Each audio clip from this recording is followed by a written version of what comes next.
አሁን ረፍት አድርጊ፣ አትቆሚ። መጀመሪያ ይሻልሽ፣ ለነገር እኮ ትደርሻለሽ። አንቺ ከቤት ትጫርፋለሁ። ከዛ ውጭ ግን ምንም ረፍት የለም። አሁንስ አበዛሽ። ምን ነው ዘይኛልሽ? አንቺ እኮ በአንድ ጥይት የታመንሽው ነበር። ቆይ ለምንድን ነው እኔ እንደዚህ አክብሬ እያወራሁሽ አንቺ እንደዚህ የምታመናጭቂ? እኔ ምን ነው ቤት? ቆይ ግን ያማል፣ ጤነኛ አይደለም። ይገባኛል፣ ግን እኮ በቃ ለጥፋቴ ይቅርታ ጠየቅኩሽ አይደል? አሜን። ጊዜ ቆንጆ፣ አሁን ምንም አላደረኩም። በልበል። እኔ ሞኝ መስሎኝ ነው እንደምታውቂ። ደግሜ ካንተ ጋር ምግብ ሆነ መጠጥ አልቀምስም። ሰውን እኮ አንድ ጊዜ ነው የምታየው። ድጋሜ ከተሻወርኩማ ድንጋይ ሆነ።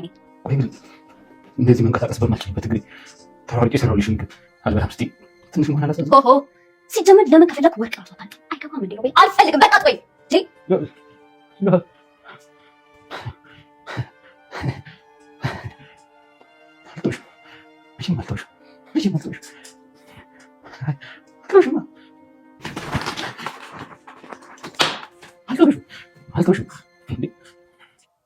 ይሄ ሰውዬ ምን ፈልጎ ነው? ልክፈትለት እንዴ? አንድ ጊዜ ብቻ ትክፈትልኝ እንጂ ዛሬውኑ ነው በነፃነት ድንግል ማለት ነው። ሰማላ ሮቤል፣ መናገር የምፈልገው ነገር ካለ ተናገር። አልከፍትልም። ከዚህ ጋር ዞር በልልኝ። እሺ ልንገርሽ፣ በቃ እኔ እኮ ብቻዬን መተኛት ፈርቼ ነው። አልመጣም ነበር። አሁን ረፍት አድርጊ፣ አትቆሚ። መጀመሪያ ይሻልሽ፣ ለነገር እኮ ትደርሻለሽ። አንቺ ከቤት ትጫርፋለሁ። ከዛ ውጭ ግን ምንም ረፍት የለም። አሁንስ አበዛሽ። ምን ነው ዘይኛልሽ? አንቺ እኮ በአንድ ጥይት የታመንሽው ነበር። እኔ ሁልጊዜ በተለያየ ነገር ስታመሙ ነበር። አያት ቤት መደረጋት በላ ከኔና ከልጅክ አሊያም ከሷ ምረጥ። እኔ ገብቻለሁ። እዚህ ጋር ደግሞ ለተኩሳት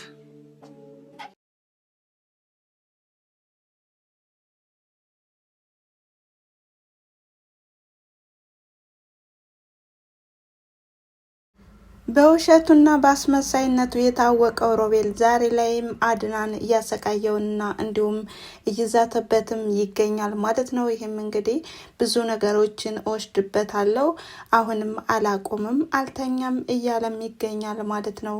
ሰላም ጤና ይስጥልን ውድና የተከበራችሁ የቻናሌ ተከታታዮች እንደምን አላችሁ? ዛሬም በአዲስ ቪዲዮ መጥቻለሁ። ይህም በአዝናኝና እንዲሁም በአስቂ ድራማ በሉሃና ድራማ እናንተም እንደምትወዱትና እንዲሁም ዘና እንደምትሉበትም ተስፋ አደርጋለሁ ማለት ነው። ታዲያ እናንተም ላይክ፣ ሼር፣ ኮሜንት እያደረጋችሁ አበረታቱኝ። ስለምታበረታቱኝም ከልብ አመሰግናለሁ እያልኩኝ በባለፈው ክፍል ያየነውና የተመለከትነውም እንዲሁ ቪዲዮ ያቆመውም ያው እንግዲህ ሁለታቸውም ቤቱንም እያመሱትም ነበረ። ይሄም በአስመሳዩ በሮቤል ምክንያት። እናም ሮቤልም ወደ አድናን ለመተኮስ ሲል ነበረ። ገልጋዮች ሉሃናና ሚራም በመሀል ተገኝተውም ነበረ። ከዛ ላይ ነበረ ቪዲዮ ያቆመው። ታዲያ ማን ይጎዳ ይሆን እያልንም በጉጉት ስንጠብቀው የነበረው ክፍል ነው። ታዲያ ዛሬስ ምን ተፈጠረ፣ ምን ተከናወነ፣ እንዲሁም ምን ተከሰተ የሚለውን የምናይና የምንመለከት ይሆናል ማለት ነው። ታዲያ በባለፈውም እንደፈራ ነው ሚራ ቆስላለች ማለት ነው። ሚራንም አፋፍሰው ወደ ሆስፒታል ወስደዋታል። ነገር ግን ሮቤል እንግዲህ ከዚህ ላይ በጣም እንደማይወዳትና እንደማያፈቅራትም ነው የተመለከት ነው። ምክንያቱም መጠቀሚያም እንደሚያደርጋት ነው የታዘብ ነው እና የተመለከት ነው። የሚፈልገውንና ያለመውንም ለማግኘት ከነጋ ጠባ የሚሰራው ሮቤል በአሁኑ ሰዓትም ሚራ ወደ ሆስፒታል በምትሄድበት ሰዓትም ምን አለ ብትሞትልኝ፣ ከሞቶችማ እኔም ጥሩ ግልግል ነው፣ እረፍት ነው፣ ደግሞ የማሳካውንና እንዲሁም ያሰብኩትን ነገር በቶሎ እጨርሳለሁ በማለትም ብዙ ነገሮችን እያምሰለሰለ ይገኛል። ነገር ግን እሱ እንዳሰበው ሳይሆን ያው ፈጣሪ ባለው ነውና ሚራም ቢሆን ማለት ነው ከሞት ተርፋ በደህና ትገኛለች ማለት ነው። ነገር ግን ሉሃና በጣም የዋህና ልበቀናም ስለሆነችም ብዙ እንክብካቤም እያደረገችላትም ነበረ። ወዲያውኑም ያው ነፍሶ ጡርም ከመሆኗም የተነሳ አድናንም ደንግጦም ነበረ።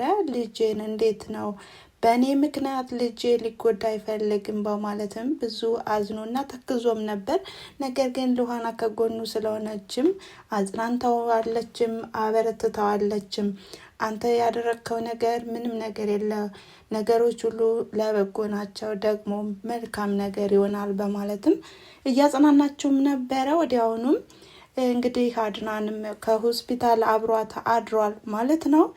ታዲያ ተንኮለኛውና እንዲሁም አስመሳዩ ሮቤልም ሸርን ጉድ ይላል ማለት ነው። ይህም ሉሃናንን ያው እንደመጣች ለመቀበልና እንዲሁም ለማባበል ከዊልቸሩ ላይም በመነሳት ምግቦችን በየአይነት በመስራትና እንዲሁም ወይንን በመቅዳት በጉጉት እየጠበቃትና እንዲሁም ተስፋ ባዘለም ነገርም እንግዲህ ባዶ ህልምንም በማለም እያየነውም ነበረ።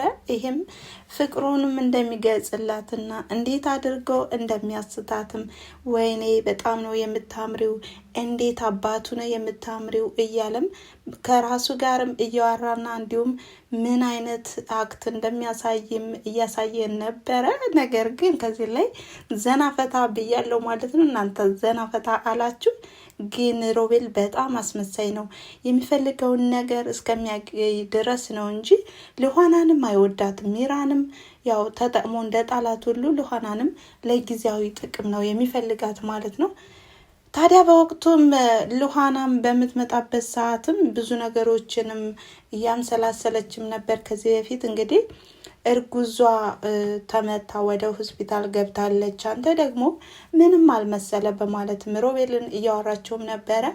ደግሞ እኮ ልጁ ያንተ ነው፣ ለምንድን ነው ትንሽ እንኳን ቅንጣት ያልተሰማ ስትልም ልጁ የሮቤል እንዳልሆነና እንዲሁም የአድናን እንደሆነ አስረግጦም ነግሯታል። ይሄም ሮቤል እንደማይወልድና እንዲሁም እግሩ በተጎዳበት ሰዓትም ያው መውለድ እንደማይችል ነው የነገራት። በዚህም ልኋና በጣም ስጋት ገብቷታል። ይህም ያው እውነተኛ ልጁ የአድናን ልጅ እንደሆነና እንዲሁም ልጁም ሲወለድ እኔን ይርቀኛል በማለትም ስጋቻ ፈጥሮባታል ማለት ነው። እንዲሁም አድናንም ቢሆን የእውነት የእኔ ልጅ ነው በማለትም እየተንከባከባትም እና እንዲሁም ከሚራም ጎን ስለሆነም በጣም ቅናትም ነገር አድሮባትም ነበረ። ታዲያ በአሁኑ ሰዓትም ሮቤል ያለው ነገር እውነት ነው አይደለ በማለትም አሁን ላይ አድናንም እያወራቸው ነበር። አድናም ቢሆን ከልጄ ጎን መሆን አለብኝ፣ ግዴታ ነው፣ ለእኔና አንቺ ጊዜም ገና ነው በማለትም እንግዲህ ከሚራ ጎን እንደሚሆንም ነግሯትም ነበረ። ታዲያ በዚህም ሰዓት ልኋና በጣም ደንግጣ ውጭ ላይ ሆናም እያዘነችና እየተከዘችም ነበር። ይሄም ወደ አድናን ቤት አልሄድም ከዚህ አድናን ገና የሚራ ፍቅር አልወጣለትም ብሎኛል ሮቤል። ስለዚህ እውነታው ይሄ ነው። አድናን ልጁ በሚወለድበት ሰዓትም አዲስ ፍቅር ሚራንም እንደሚቀርባት እውን ነው። ስለዚህ ከቤት አልሄድም፣ እህቴን ከሆነም በውጭ ሁኜ መከታተል እፈልጋለሁ በማለትም ከራሷ ጋር እየመከረችም ነበረ።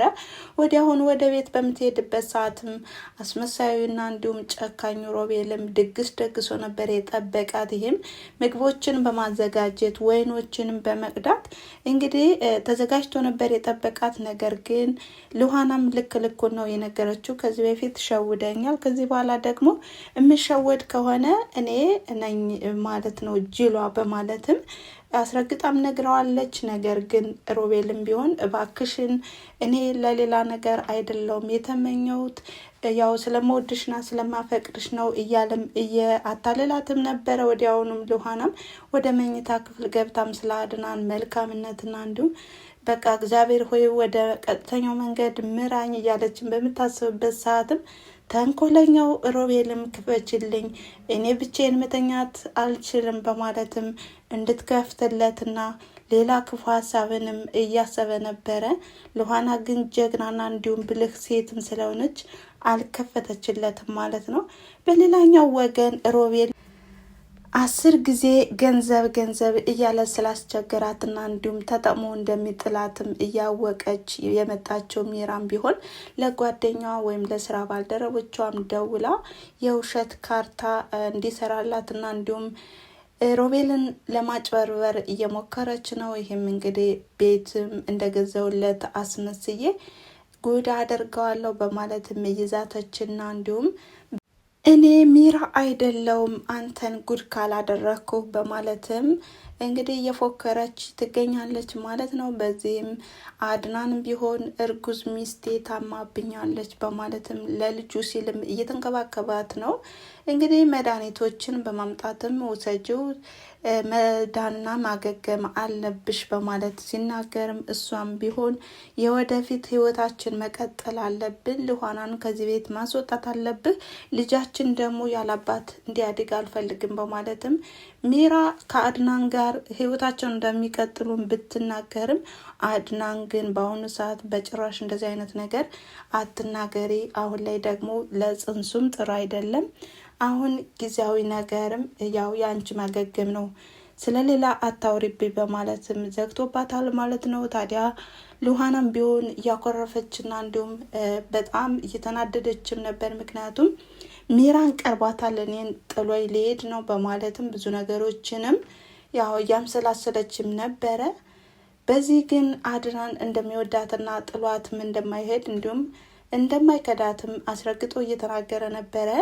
እንግዲህ የተላከው ሰው ወይም ፕላን እንድታሰራልኝ የተባለው ሰውም ወዲያውኑ ፖስታውንም የሰጠው ለሮቤል ነበረ፣ ለሚራ ስጣት በሚል ማለት ነው።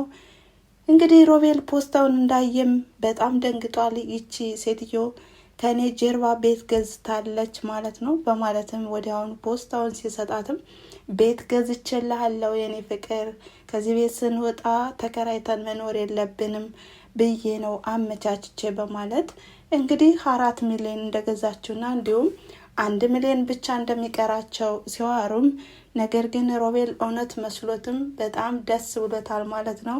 ሚራ ግን ያደረገችውን ታውቃለችና በቃ እዚህ በኋላ እኮ አንተ ልትሸውደኝ አይገባም በማለትም በራስ በመተማመንም ስትናገር ነበረ።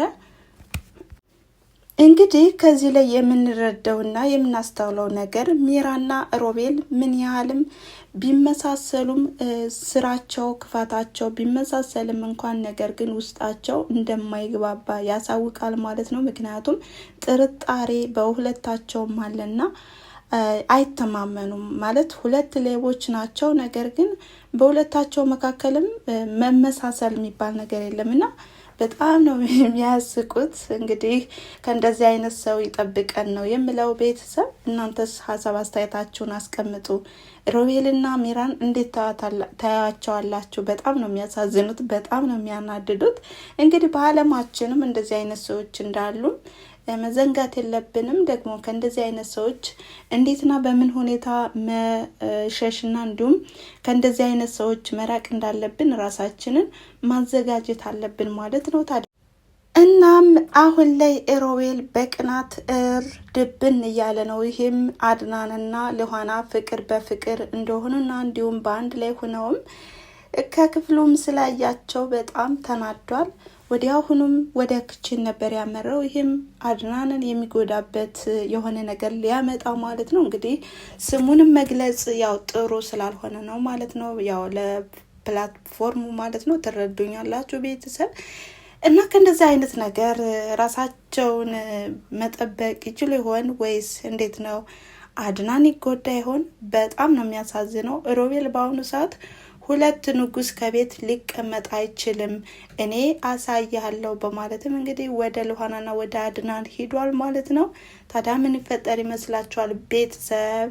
እናም የዛሬ የነበረን ቪዲዮ ይሄን ይመስል ነበረ። ስለተከታተላችሁኝና አብራችሁ ስለቆያችሁ ከልብ አመሰግናለሁ እና መልካም ጊዜ። ቻው።